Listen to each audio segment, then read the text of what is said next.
Hi hello welcome back to my channel. ಈ ವಿಡಿಯೋದಲ್ಲಿ ನೀವು ಏನು PGCET ಅಪ್ಲಿಕೇಶನ್ ಸ್ಟಾರ್ಟ್ ಆಗಿದೆ, ಅಪ್ಲಿಕೇಶನ್ ಹಾಕೋದಕ್ಕೆ ಯಾವುದೆಲ್ಲ ಡಾಕ್ಯುಮೆಂಟ್ಸ್ ಬೇಕು ಅಂತ ಈ ವಿಡಿಯೋದಲ್ಲಿ ತಿಳಿಸ್ಕೊತೀನಿ. ಅಪ್ಲಿಕೇಶನ್ ಹಾಕೋದಕ್ಕೂ ಮುಂಚೆ ಇವೆಲ್ಲ ಡಾಕ್ಯುಮೆಂಟ್ಸ್ ನಿಮ್ಮ ಹತ್ರ ಪ್ರಾಪರಾಗಿ ಇದ್ದಾವೆ ಅಂತ ಫಸ್ಟ್ ಕನ್ಫರ್ಮ್ ಮಾಡ್ಕೊಳ್ಳಿ, ಆಮೇಲೆ ಅಪ್ಲಿಕೇಶನ್ ಹಾಕೋದಕ್ಕೆ ಸ್ಟಾರ್ಟ್ ಮಾಡಿ ಅಂತಲೇ ಹೇಳ್ತೀನಿ.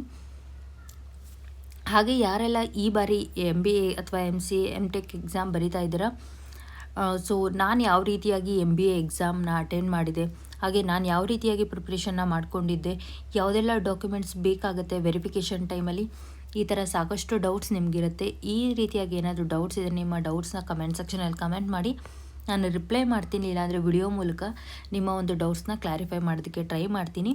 ಬನ್ನಿ ಈ ವಿಡಿಯೋನ ಸ್ಟಾರ್ಟ್ ಮಾಡೋಣ. ಫಸ್ಟು ಯಾವುದೆಲ್ಲ ಡಾಕ್ಯುಮೆಂಟ್ಸ್ ಬೇಕು ನೀವು ಅಪ್ಲಿಕೇಶನ್ ಹಾಕೋಕ್ಕೂ ಮುಂಚೆ ಅಂತಂದರೆ, first SSLC marks card.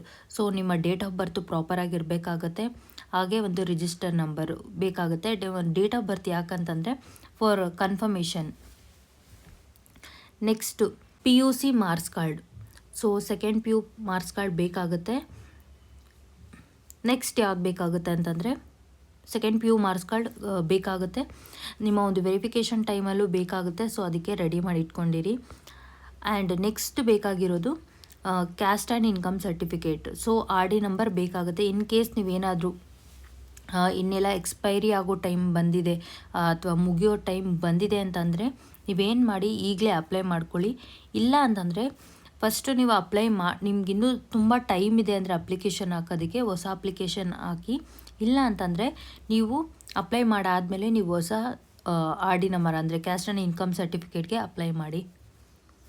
Next ಕರ್ನಾಟಕದಲ್ಲಿ ಅಧ್ಯಯನ ಮಾಡಿದ ವಿವರಗಳು ಅಂತ, details of studied in Karnataka. So ಇದಕ್ಕೆ ನಿಮ್ಗೇನು ಬೇಕಾಗುತ್ತೆ ಅಂದರೆ ನೀವು ಸ್ಟಡಿ ಸರ್ಟಿಫಿಕೇಟು ತೊಗೊಳ್ಬೇಕಾಗುತ್ತೆ. From first standard to 10th standard ಬೇಕಾಗುತ್ತೆ. ನೆಕ್ಸ್ಟು ಪದವಿ marks card, degree marks card ಬೇಕಾಗುತ್ತೆ. ಎಲ್ಲ ಸೆಮಿಸ್ಟರ್ ಮಾರ್ಕ್ಸ್ ಕಾರ್ಡು ಕಂಪಲ್ಸರಿ ಬೇಕಾಗುತ್ತೆ. ಈಗ ಅದು ಕೇಳೋದಿಲ್ಲ ಅಂದ್ರೂ ಇದು ಯಾವಾಗ ಕಂಪಲ್ಸರಿ ಬೇಕಾಗುತ್ತೆ ಅಂದರೆ ನಿಮ್ಮ ಒಂದು ವೆರಿಫಿಕೇಷನ್ ಟೈಮಲ್ಲಿ ಕಂಪಲ್ಸರಿ ಎಲ್ಲ ಮಾರ್ಕ್ಸ್ಗಳು ಇರಬೇಕಾಗುತ್ತೆ. ನೆಕ್ಸ್ಟು ಪದವಿ ಪೂರ್ಣಗೊಂಡ ಪ್ರಮಾಣ ಪತ್ರ. ಇದು degree completion certificate, nothing but PDC ಅಥವಾ ನಿಮ್ಮ ಒಂದು ಕಾನ್ವೊಕೇಷನ್ ಸರ್ಟಿಫಿಕೇಟ್ ಆಗಿರುತ್ತೆ. ಇನ್ ಕೇಸ್ ನಿಮಗೆ ಸಿಕ್ಕಿಲ್ಲ ಅಂತಂದರೆ ಕಾನ್ವೊಕೇಷನ್, ನೀವೇನು ಮಾಡ್ಬೋದು PDCಗೆ ಅಪ್ಲೈ ಮಾಡಬಹುದು. ಸೊ ನಿಮಗೆ PDC ಸಿಗುತ್ತೆ. Next candidate latest passport size photography in JPG format. Maximum 50 KB ಒಳಗಡೆ ನಿಮ್ಮ ಒಂದು ಪಾಸ್ಪೋರ್ಟ್ ಸೈಜ್ ಫೋಟೋಗ್ರಾಫ್ ಬೇಕಾಗುತ್ತೆ.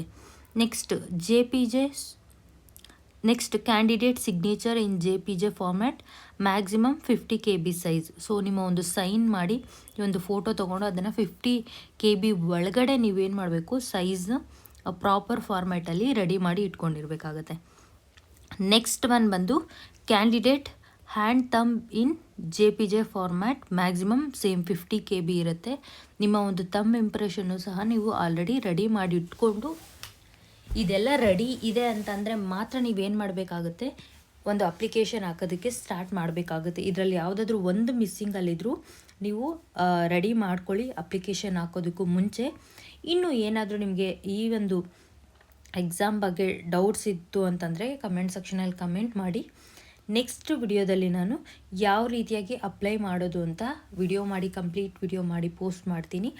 ಅದೇ ರೀತಿಯಾಗಿ ಸ್ಟೆಪ್ಸ್ನ ಫಾಲೋ ಮಾಡಿ ಸ್ವಲ್ಪ ಪೇಷನ್ಸಿಂದನೇ ಅಪ್ಲೈ ಮಾಡಿ. ಯಾಕಂತಂದರೆ ಏನಾದರೂ ಒಂದು ಮಿಸ್ಟೇಕ್ ಮಾಡಿದ್ರೂ ನಿಮಗೆ ಪ್ರಾಬ್ಲಮ್ ಆಗುತ್ತೆ. ಸೊ ಈ ವಿಡಿಯೋ ನಿಮಗೆ ಇಷ್ಟ ಆಗಿದರೆ ಲೈಕ್ ಮಾಡಿ, ಶೇರ್ ಮಾಡಿ, ಸಬ್ಸ್ಕ್ರೈಬ್ ಮಾಡ್ಕೊಳ್ಳಿ. Thank you for watching this video.